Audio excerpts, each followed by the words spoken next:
Hey, family. This is Che Willis coming back with another episode of Wealth is a Journey podcast. Guys, this is episode 125, 125 weeks of consistency, 125 weeks of getting it done. We outside. Guys, we've had some pretty good things happen this week. I'm going to go ahead and talk about it. So, real quick, I had my pastor come up to me this week, and he was like, "Hey, I want you to speak in a couple weeks about financial literacy in front of the church. Like not Bible study. I've done a Bible study before, but now we speaking in front of congregations, which is amazing. And I'm just so thankful to God that I kept going. And I think that the consistency piece helped me to get in front of him to show him what I can do and not embarrass him. So when I say 125 weeks of consistency, please don't miss that because as you're consistent with things, you will get better and better and better. So I don't want you to miss that. But enough of that. If you're a first time listener, watcher, subscriber, thank you so much for joining us.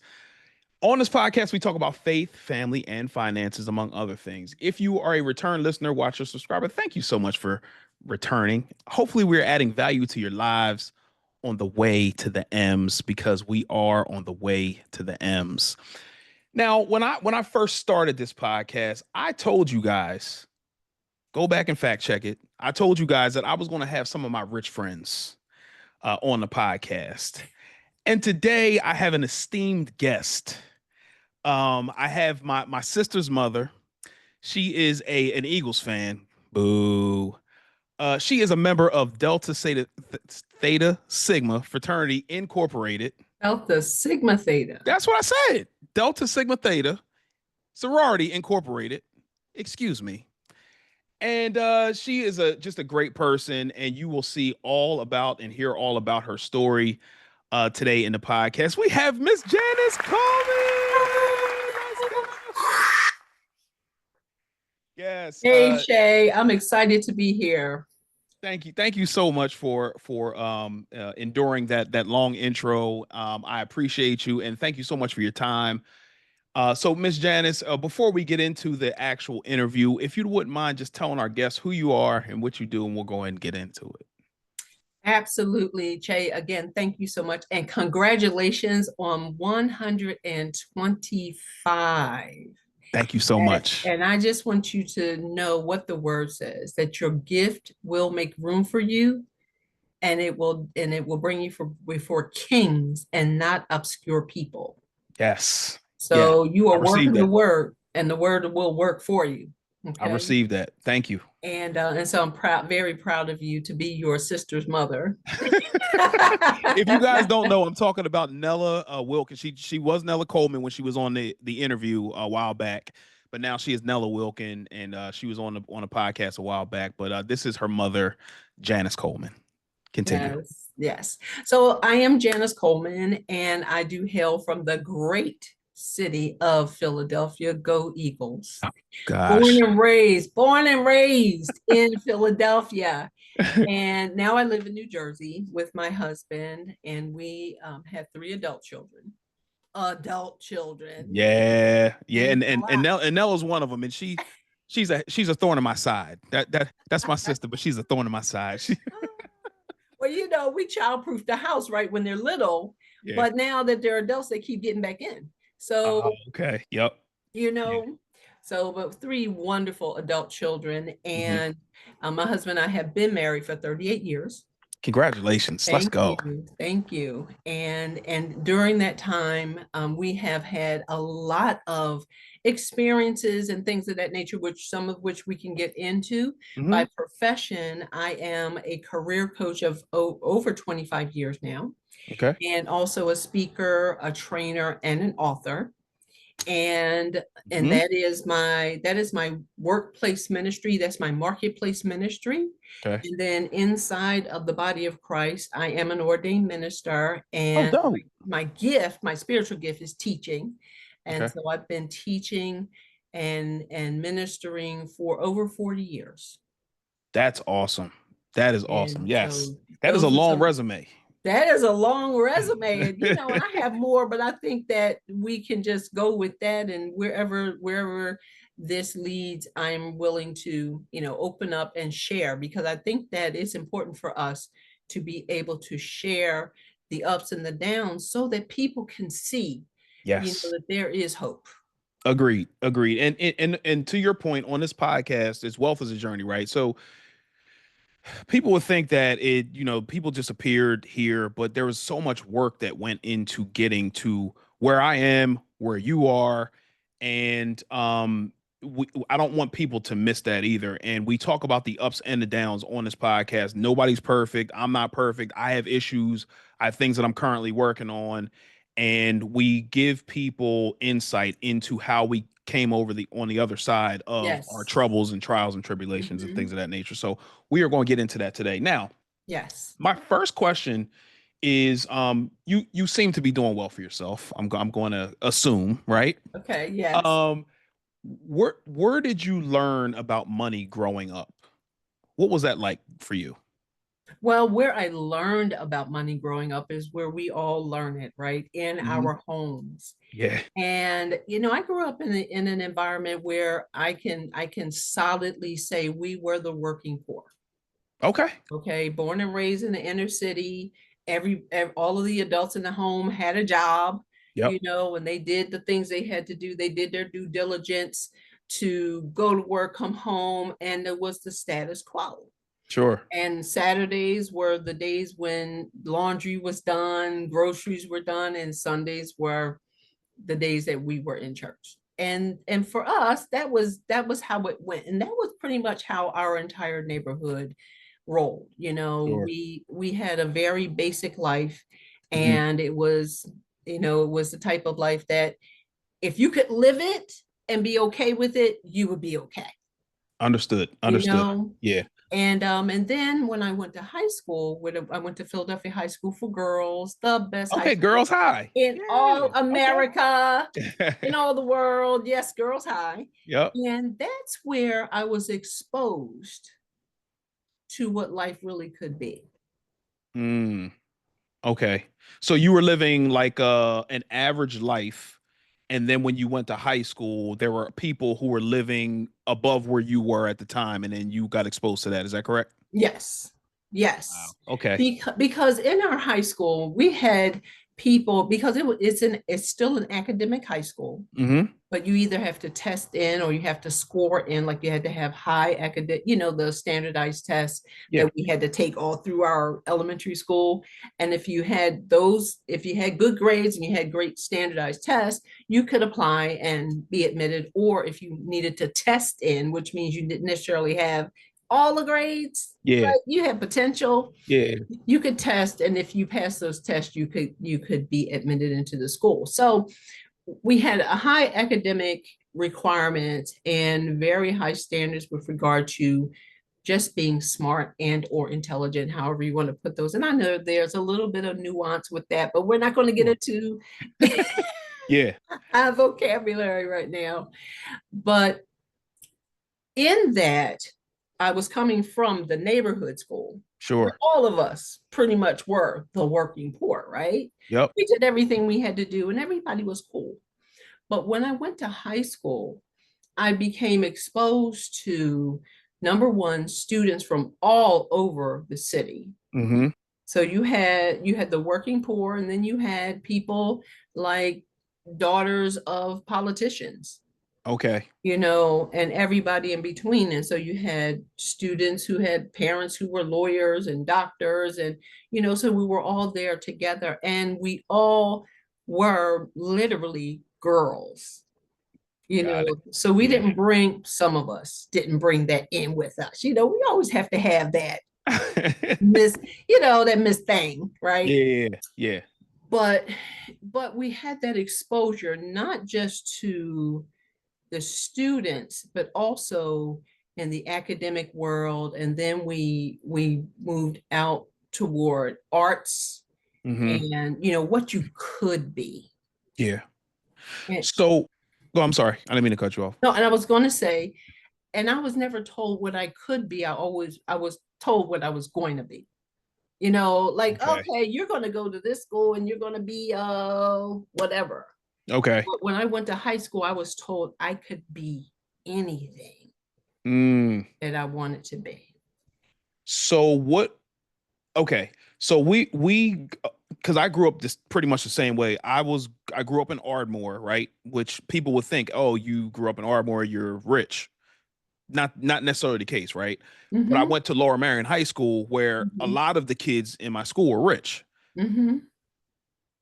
But that wasn't necessarily what I thought my life could be, just based on the Right. environment that I grew up in, right? Right. So how Mm-hmm. did you break free of the home thinking versus the school thinking? How did you break free of that and actually make it over to living the way you live now? Does To that make the other sense? side. Yeah, yeah, yeah, Come over to the light side, right? yeah, yeah. Come over to the light side. I believe that we took on a mentality Hmm. because our school, and it's not to say that everybody had the experience, but I surely did. Hmm. The school, we had a sense of womanhood Okay. at an early age, Yep. and an age, 14, 15, 16, very, still very impressionable. Hmm. And we had women who came from the ranks, as some of us did, who came back to show us Hmm. you can be district attorney of the Philadelphia city of Philadelphia. Yeah. You can be, an astronaut, or you can be a politician, or you can be a doctor. You can do this Sure. because I can do this. Wow. And so we had the attitude as women, or young women of Philadelphia High School for Girls, Girls High. We had the Mhm. attitude. We had what we call the intangible spirit, Got it. which was that I can do anything Yeah. and better than you. No doubt. So okay. So you grow up that way, you then adopt the attitude. How did you then pass that down to your children when you became an adult, had children? Because a lot of times, the reason I'm asking is because a lot of times we just try to do the thing for our kid and provide this life Right, for our kids instead of right. teaching them and showing them, hey, you can do this too. It's not just me, it's for you as well. How did you pass that information down to your kids? Because I know my sister, she was a Toastmasters award winner, and she has a lot of accolades and things of that nature. So, how did you pass that down to your kids? I believe that one of the things that we did and did well was Mhm. to integrate our children into the things that we were doing. Got it. So, Okay. like her, being a Toastmaster from a young age, Yeah. she was with me and in that environment. So, that's something she knew. She learned how to present herself at 5 years old. She learned how to run registration at 8 years old. I mean, she did those things. So, she was more adept to being able to translate that over into her adult life or young adult life. And now, as a more mature woman, she's able to do that. So we integrated them. We allowed them to see what it is we were doing, and how they could do it, because we really did, put them in the mix. Yeah. Put them in the mix. Yeah, Yes. nah, that's good. And I think what I'm hearing from just a short piece of us having this conversation is your environment is everything. Like it could either make you or break you. Yes.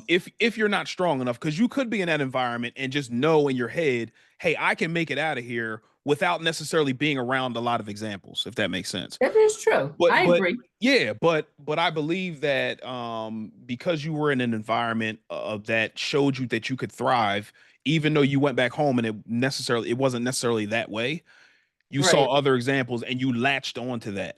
Right. So my charge to the audience is if you are not in an environment for you to thrive, maybe it's time for you to change your circle potentially, Yes. because Yes. me and you, and the reason that we are connected here is because we're a part of an entrepreneurship Business group, community. Mhm. correct, community.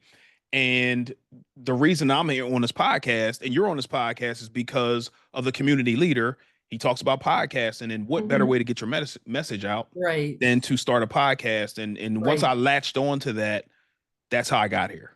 right. Yeah. And let me tell you a transition story, Yeah, go ahead. because when I went to college, one of the things that I did extremely well was party. Okay. Okay. Okay. Delta Sigma Theta and just that life, right? Hmm. And I was the type of person, this was my whole deal, that the party didn't start until I got there. Let's go.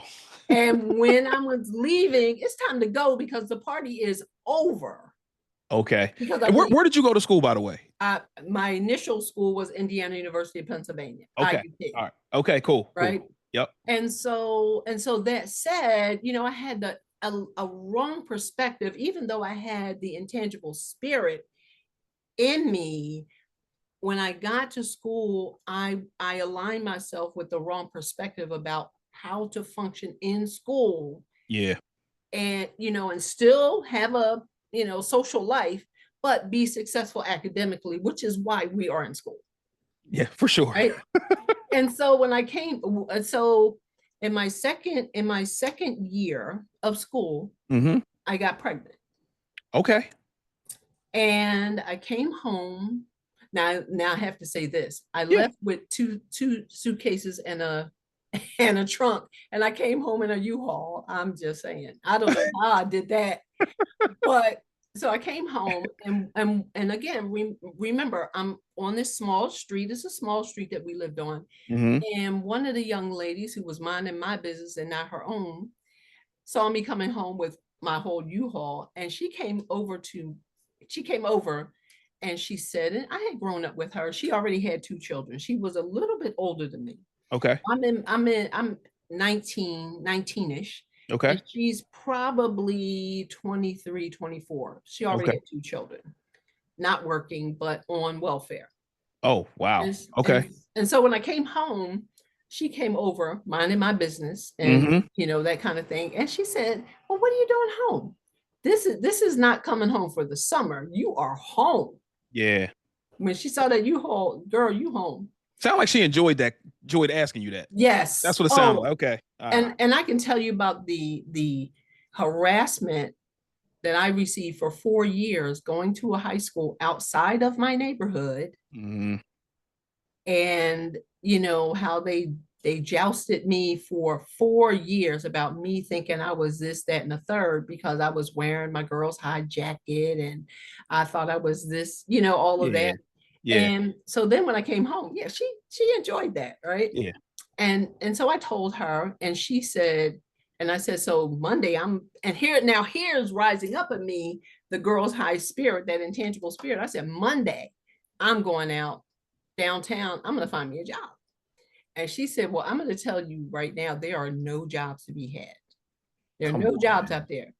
So what you should do is go to, I think it was 25th and Allegheny, to the welfare office, sign Hmm. up, and they'll give you a check every week, right?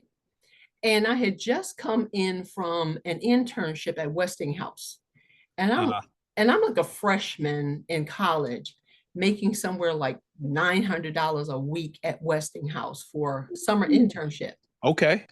And so I said, well, how much money do they give you? Yeah. We never had that as a part of our family, even though we Sure. were, in the same street, but we never had the welfare dynamic going on. Sure. And so she said, well, they're going to give you $75 a week plus food stamps. Wow. So I said, Yeah. That's not gonna work for me, sis. that, that is not. Yeah. I said, you see these shoes? I had on some snakeskin loafers, because Hmm. see, I'm rolling big, right? So Yeah. I had Yeah. Yeah. snakeskin loafers. I said, you see these shoes? My shoes, and this was back in the 80s. My Hmm. shoes cost $115 Whoa.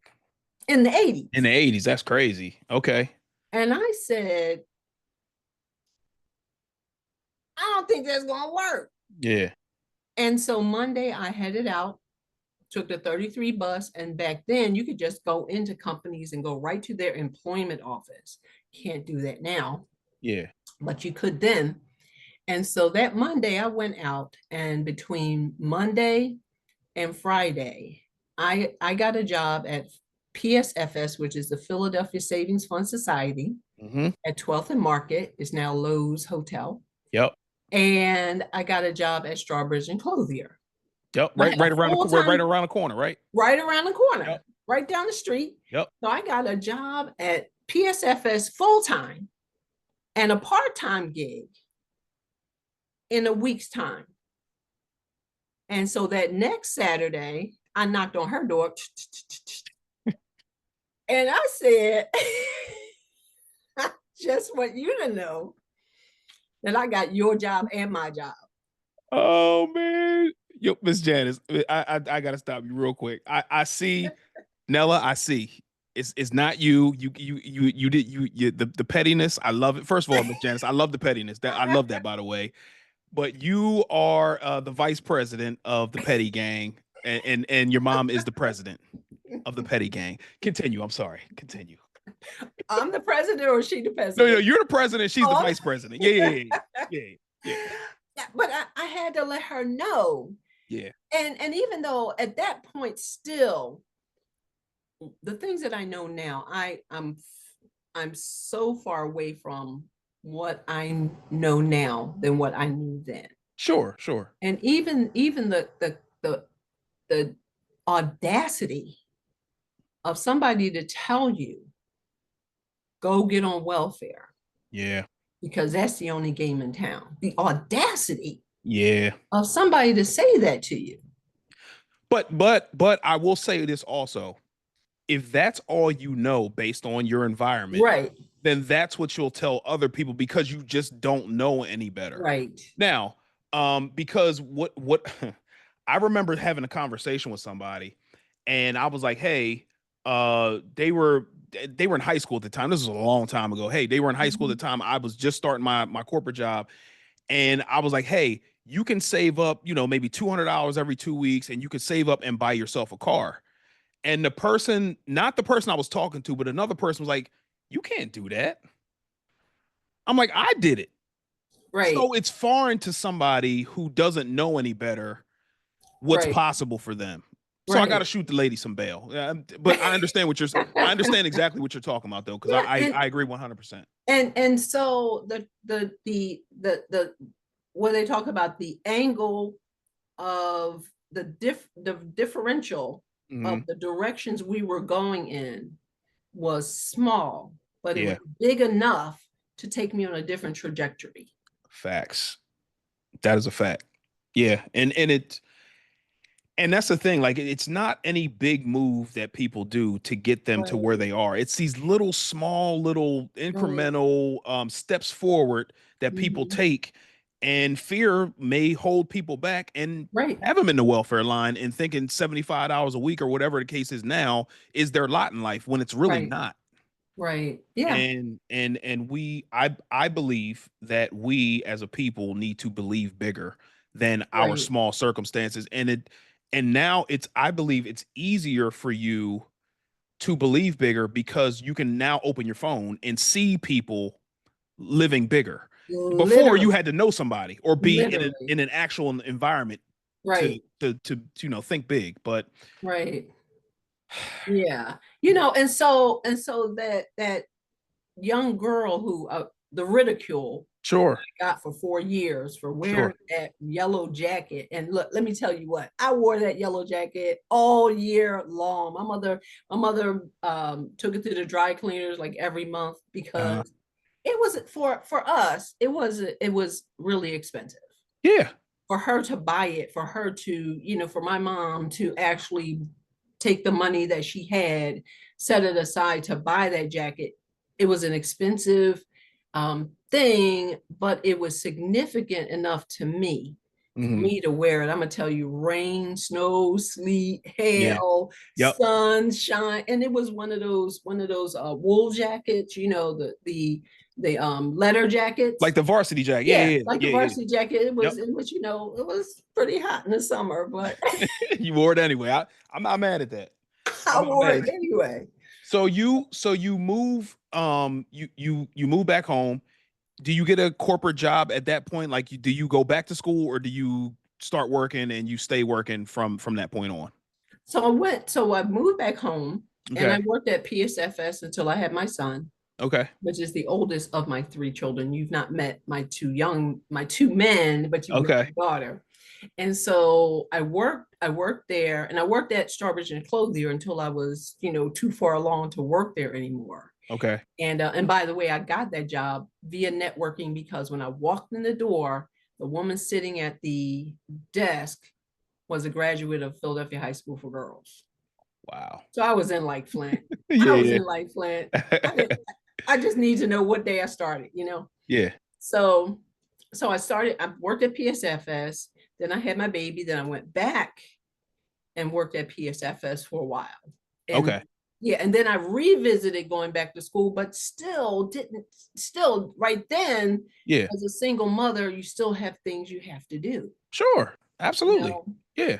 And And I believe too, and I don't want people to get lost on this either. Like, you don't necessarily have to go to school to have a great life. Like, no, there's you don't. plenty of stories of people like yourself who may not have gone back to school and finished where they started, but they still live a great life. Yeah, So exactly. yeah, so that's not even really a thing. But Right. my question to you is, I know you're an entrepreneur now, but after you left the bank, were you then an entrepreneur or did you go to another corporate job, then left that job and then I entrepreneur? went to another corporate job and Okay. ultimately I ended up going to school at night Okay. to finish to a school that would give you a certificate in computer programming. Okay. And I got, a certificate in computer programming. And fortunately enough, they were able to place me at a company where I could become a computer programmer. Wow. And that was in the And 80s? that was in the 80s. Yeah. Ooh. Yeah. Man, And okay. yeah. And so, and we're not even talking about the hard knocks of, Yeah. people like myself Yeah. being in that type of work at Yeah. that particular time. It was challenging because they Sure. wanted to challenge us. Yeah. If you have what it takes. And so the by the grace of God, when they made that offer to me, and back then it was a big deal for me to get a job where I was making probably more money than my mother had ever made Mm-hmm. in Mm-hmm. a year. Yeah. And I said, Lord, if this is you, I want to make $20,000. I want them to offer me $20,000. And this is before I was even into knowing what career management was even all about. Sure. And they brought me on at 19,000. And then they said, after 6 months, you go to 21,000. So there it Nice. was. Let's That go. was that was my 20. And I Let's was go. like, I'm in. And at that time, as a computer programmer, I did 12 years in information technology. Mm-hmm. And in the midst of that, got married and had my daughter. And then at the end of my career, my youngest son came into the picture, and that's when I became an entrepreneur in 1999. That's dope. So what skills or what skill sets did you learn from the corporate job to carry over into entrepreneurship? Oh, well, one of the biggest skills Okay. is project management. And that's where Nella gets it from. Because see, she's in that realm, right? So Yes, okay, all right, continue. yes, Continue. yes. So project management and communications, one of the things that was a plus for me that I could hang my hat on in information technology Mm-hmm. was that I was not only technical, because I was technically great at what I did, but I Mm-hmm. could also communicate to the business department, whether it's the finance department or operations or management. A lot of times IT individuals, at least during those days, were not necessarily communicators. So you would always see the IT person with, the pocket protector and the ink pens, right? That Yeah. was kind of how we were seen. Yeah. And it was a challenge because sometimes technical things did not get done because technical people and business people had this gap, and being Okay. able to communicate bridge the gap. Got it. Okay. And So so go I ahead. was going to say, so communications, project management, problem solving, Mhm. and getting ahead of the curve to serve. Yes. That's huge, man. That the service piece is huge, man, because that alone is a missing piece of businesses today. Yes, Like they're all about getting the money and don't give a darn about customer service and right, serving people. right. Like I'm giving you my money so you can eat. Like it Exactly. would make sense for you to treat me right. It would make sense, right? But yeah, customer Mhm. service is now a lost art, man. And I It believe is. if you would at least have that down and your product is not the greatest, I think people will patronize you because you Yes, treat them right. yes. Um, so were you one of the entrepreneurs that went from thing to thing, just trying things, or did you go to one thing and then kind of stick to that thing from inception? From inception, I've always had the underpinning of training Hmm. and service. Okay. And so when I first left, and this is something I would not suggest that anybody follow suit with, not this piece, I Sure. just jumped Okay. because I just believed that God would do something. And Yeah. I just felt like it was the timing. I Hmm. didn't have the business plan in place. I didn't have a lot of the business acumen that I have now. Yep. And so, but I just wanted to do it. And I had started reading Zig Ziglar back in the early, well, mid 80s, like 1985, something, somewhere around there. I was Hmm. introduced to Zig Ziglar. I don't even remember how, but I still have that book. It was called Top Performance. Okay. And I still have that book to this day. It's yellowed around the edges and all of that. But I oftentimes introduce it to some of my coaching clients who are looking at developing leadership skills, Hmm. because the book really does show how to differentiate yourself through service Yes. and That how is to good. deliver top tier service, regardless to what industry you're in. So I always had the underpinning of training, but Hmm. then here and there I would get, what's the word I'm infatuated with, Yep. Yeah. you can do this. And multi-level marketing was a big thing during the early 90s Yep. for me. And Yep. so I was infatuated with a few of the multi-level marketing companies. Yeah. And what I've learned, Jay, is that multi-level marketing in and of itself is a skill. For sure. Just the dynamic, not even about the product or the service, but just the dynamic of being able to build a team Hmm. and not be able to tell them that they're going to have a consistent amount of money, but to get people excited about and organized around a particular goal Yeah. is a skill all by itself. And so that was what I learned in the multi-level marketing spaces that I found myself in, how to build teams and how to motivate teams and how to get people to see that they can do this. Yeah. And Yeah. here are the ways to do it. That's good. So that skill set, excuse me, that skill set then helped you to do what you're doing now, Yes.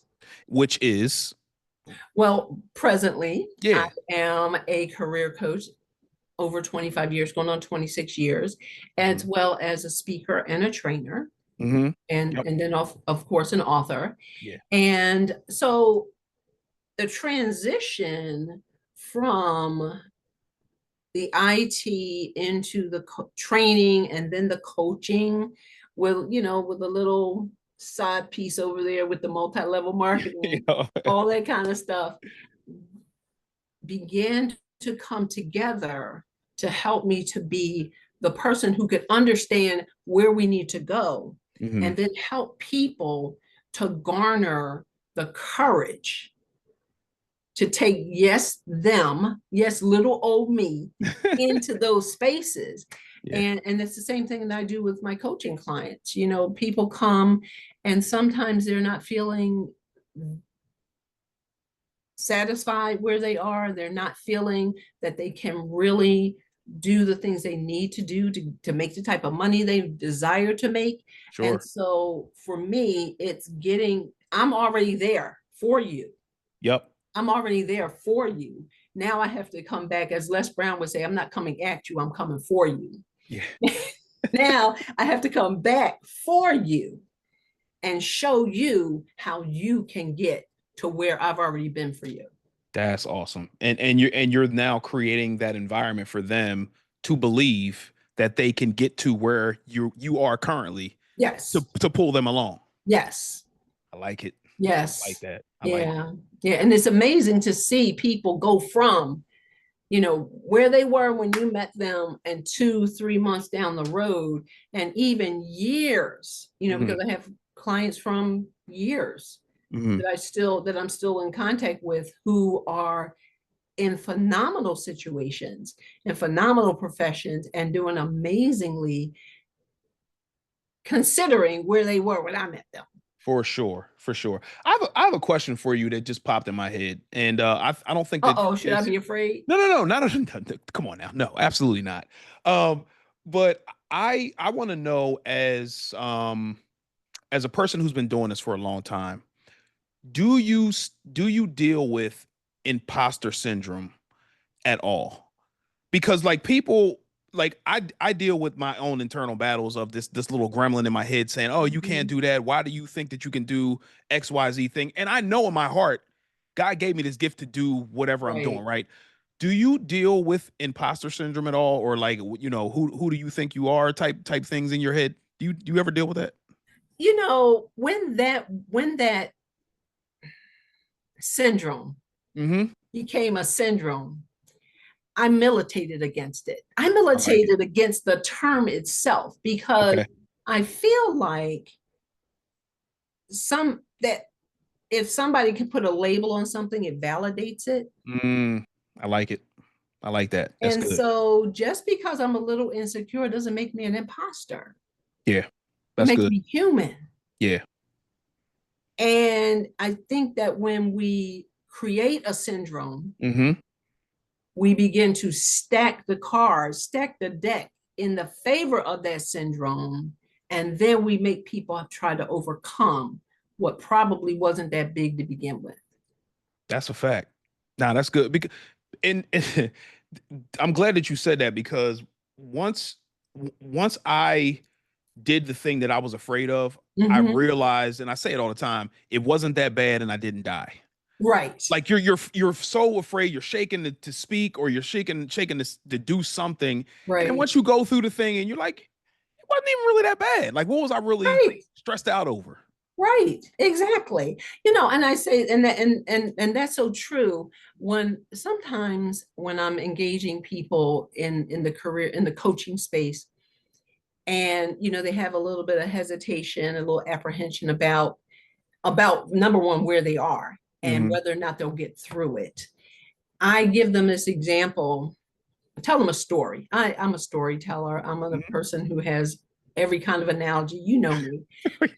And so I will tell them this story of when I was younger, when I was little, not even younger, little. And Hmm. there was this place. I don't know if you're familiar or you remember this place, even if it was around, as you were growing up, but it was called Willow Grove Park. I It's don't know. over in Willow Grove. Willow Grove, yeah. Yeah, it was in Willow Grove. And it was kind of like almost like a Six Flags, but much smaller. Okay. And so we would go there at least once a summer. Okay, Mhm. remember now, get in your mind who we are. Yeah, We're yeah. going there, just to go to the park, and it had some rides of Ferris wheel, merry-go-round, all of those things, Hmm. and it had a haunted house, Mm, and and so we would always want to go in the haunted house. We were too little to go in the haunted house, but we wanted to go. yeah. And I had an older cousin who was, she was the mom of the block pretty Sure. much, even when I was younger. And then when I got a little bit older, she was still a mom of the block.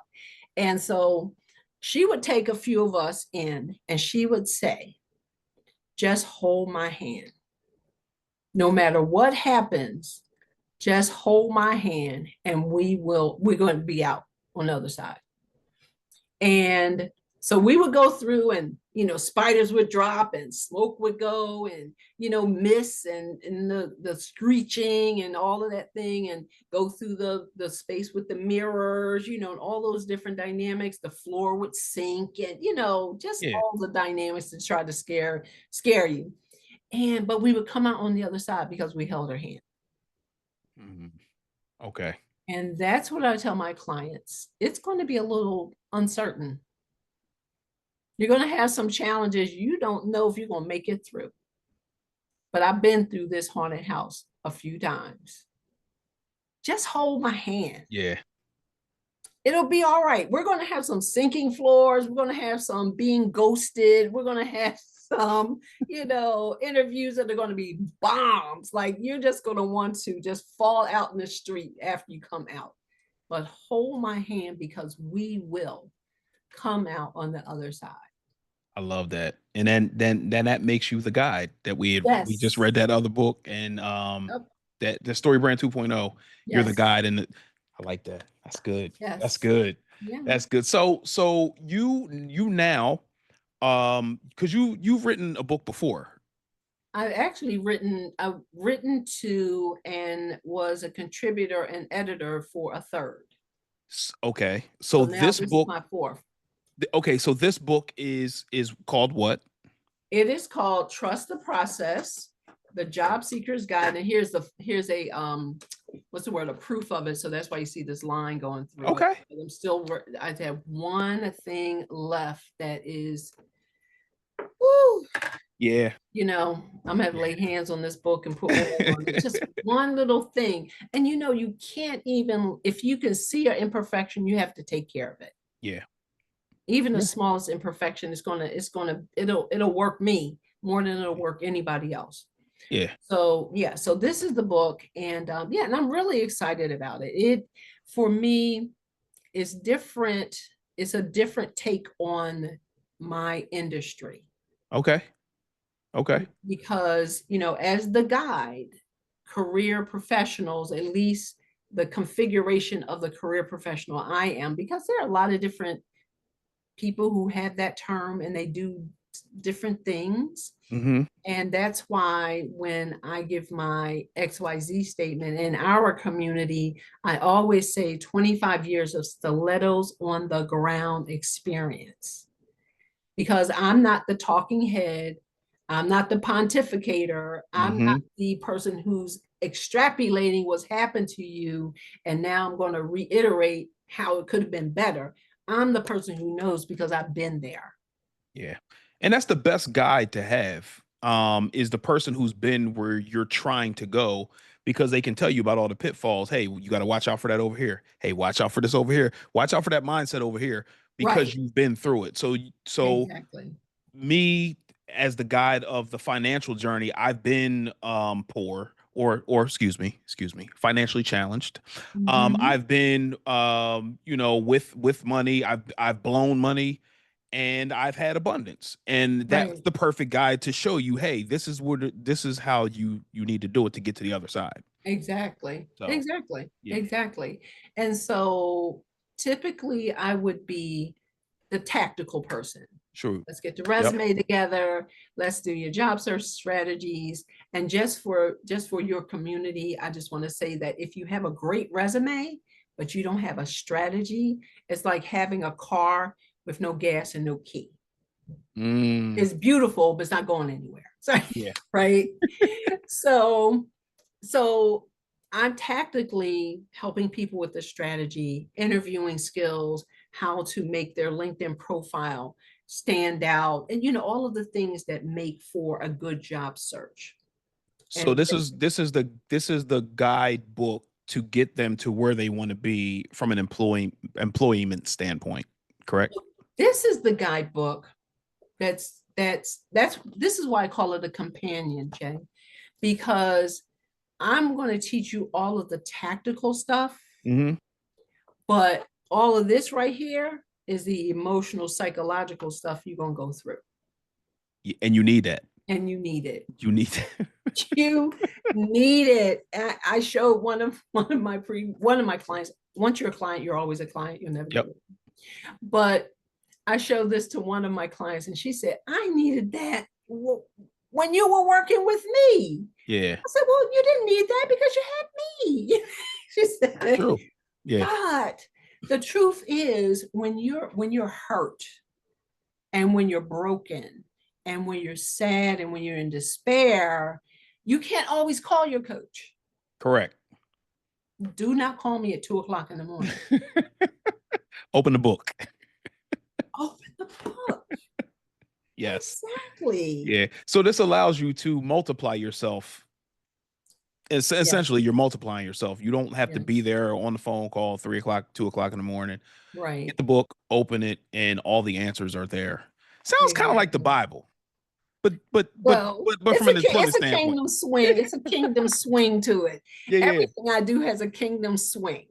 That's good. You know, because this is about being not being conformed to this world, but being transformed by the renewing of their mind so that they can do what is a good, perfect, and acceptable will, right? Romans 12:1-2. Yes. Look at you. So look at you adding value to my listeners. Adding value. That's what I'm talking about. So what is the what was the for anybody who wants to be an author out there, what was the most challenging part of writing this book? Besides the imperfections. I know that's one thing, because I know that's a pet peeve of yours, but what's another thing? Writing the book. Okay. That, you know, keeping your head in the game. Mm-hmm. And a lot of people, from what I've seen, and I'm not a prolific author yet, and I'm on my way to being a bestseller. I like that. Definitely. Let's go. Let's go. Yet keeping your head in the game is very challenging, because the amount of time it may take to write a book can be arduous, right? Okay. And if you have a bump in the road, will you stay the course? And I have friends who are writing books, some of who have written books, and I know people who are bestsellers. I mean, I have best-selling authors in my phone, you know, that if I call them, my name pops up and they know who I am and they answer, right? So I know on both sides how it can be. And sometimes people will hit a bump in the road, and you know, I know people who are writing the same book for 3-4 years. Yeah, it sounds like people I know too with their finances. It's the same thing. Like it, and I think it's a fear thing, and I think it goes back to comfortability. Like it's difficult to go through something that you've never done before, right? Right. But if you continue to walk through the thing, then it gets easier and easier, but you never get to that part because you stop as soon as you hit a bump in the road. Right. Right. So I would encourage the people who are listening and watching, like, if you hit a bump in the road, that's life. It's going to happen. But keep walking, and then you'll realize, like, hey, you know what? I walked for a week, and now I'm walking for 2 weeks, and I look back from where I came 4 weeks later, and I'm like, yo, it wasn't really that difficult. It wasn't that bad at all. So keep walking, man, because good things are on the other side of your perseverance. And I talk about that so much. Like, being wealthy is, in my opinion, it's simple, not easy. But if you implement a few different disciplines and you're able to walk through some things, you will be wealthy. Right. Or you will get the thing that you're looking for. You can be. Yeah. I'm sorry. Yeah. I'm not saying it correctively, but I'm just saying, you know, you can be. And so with those who are watching and are a part of your community and following you diligently, they should want to have you as the person who's guiding them.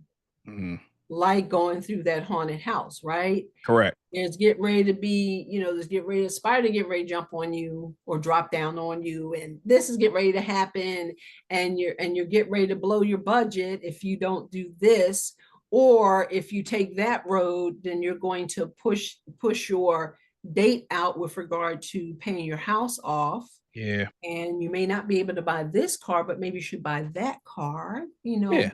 based on Yeah. some of the dynamics. So we do need people who have gone before us. And Correct.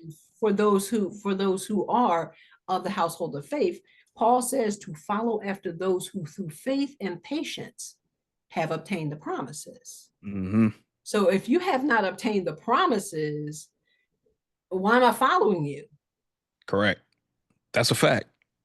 That is Right? a fact. That is a Right. fact. Yeah. Because when you follow in a person, you're buying into who they are Yeah.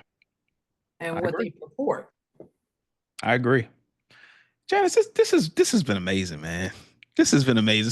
So before I let you go, I need to know where is Janice, where is she from an author perspective, from a career coaching perspective in the next 3 to 5 years? Next 3 to 5 years, that is a great question. One of the things that I've decided to do is to transition, and I still have coaching clients, one-on-one coaching clients. I Okay. just onboarded somebody today. Okay. Uh, Congratulations. Oh, thank you.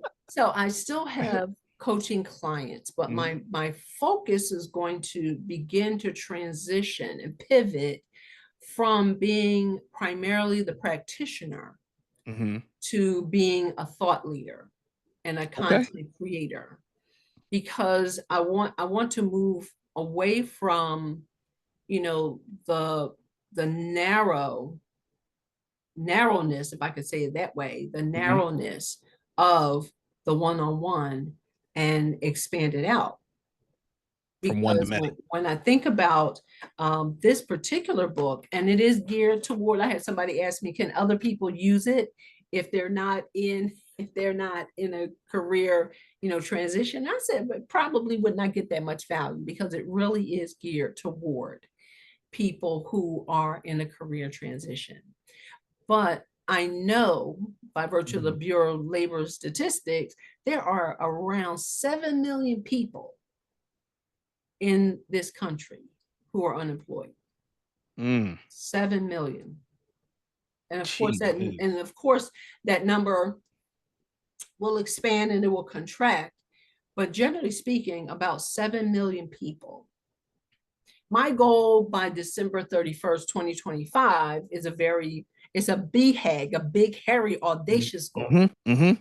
Yeah, it is a goal. And I had started out with 5,000, but then I was challenged to 10x it. So I had to make it 50,000 books Okay. by December 31st, 2025. Is it impossible? No. No. Is it a challenge? Yes. Yep. And so my desire is to move from practitioner to more the content creator and author and thought leader in this arena, because with 7,000 people just in the unemployment space Mm-hmm. gives this book a grand opportunity. For sure. Because even if I sold 70,000, Jay, that is only 1%. Yeah. 1%. Yeah. And Yeah. and this book, my expectation is that this book, even though it's not tactical, it's not about resumes and interviews, it's not tactical, but I believe, based on my experience with people who are in transition, I believe that this book can shave off time of a Yeah. person being unemployed because they had their head together. Yeah. That's huge. And in the time that we live in now, like that's important to me, getting my time back. And if you can give people their time back and help them make more money as a result Yes. of reading the book, why Yes. would you not buy the book? Right. Which leads me to my next question. By the time this comes out, the book will be out. So my question to you Yes. is it going to be on Amazon? Is there a website that they can go to so I can put it in the description and all that they'll be Yes. able to get it to? Okay. I can give you the link, Okay. and or I can tell you that there will be a website available, and the website is trusttheprocesswithjanice.com. Okay, perfect. Website. Yep. And that's the preferred direction for people who are buying the book. Okay, awesome. Well, we will make sure that we promote the heck out of it and get you to your goal of 50,000. I think you should be able to blow past that based on the statistics that you just laid out for us. But this has been a great time, and I definitely appreciate your time. I don't take that for granted, and you lending your time and telling your story, and then hopefully that resonated with people to get them to move. If they're not in the environment that they want to be in, then hopefully it'll help them move to the environment that they should be in so they Yes. can thrive. Because Yes. that's really what we're looking to do. Because getting out of getting out of your comfort zone, like there's a lot of dead things around comfort zones. So I'm Mm, constantly trying to move into being uncomfortable all the time. It is uncomfortable, but yes.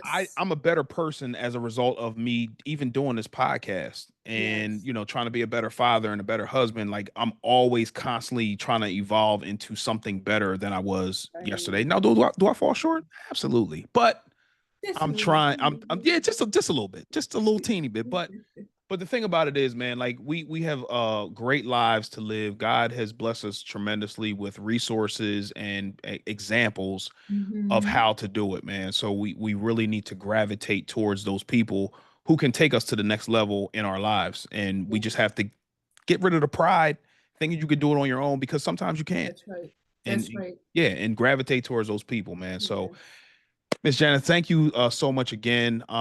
Where can people follow you, and where is your preferred social media platform where people can follow you, so I can actually add that to the description as well? My preferred, well, can I say one thing with Absolutely, go. I Yeah, want to fill this gap because someone might be saying, well, what does career management have to do with finance yeah. and me being financially free? And I would say this, that if you begin to harness Mm-hmm. the direction that you're taking in your career, you can begin to mandate how much money you're making. That's a fact. And when you're mandating how much money you're making, then you can transfer the money you're getting into the investments that you need, into handling the budget, into starting to eliminate debt, into Yes. becoming wealthy. Yes. And so if we don't take care of how we make the money and that we enjoy it while we're doing it, Yeah. I just add that in. If we don't take care of that, then the other side, which is where Che wants to help us to aspire, that Yep. side will take longer and longer and longer. So the Agreed. sooner we can pull it together with our career and where we're going and how we're going to get there, the quicker we can get to, as you would say, the M's. Let's go. Let's go. Yes, yes, yes, guys. Hopefully you have gotten. There's been so many nuggets in this episode that were dropped. Hopefully you guys pick them up. If you did not, go back and watch it again. Miss Janice, thank you again so much for your time. Wealth is a journey. We will see you next week. Peace. Bye.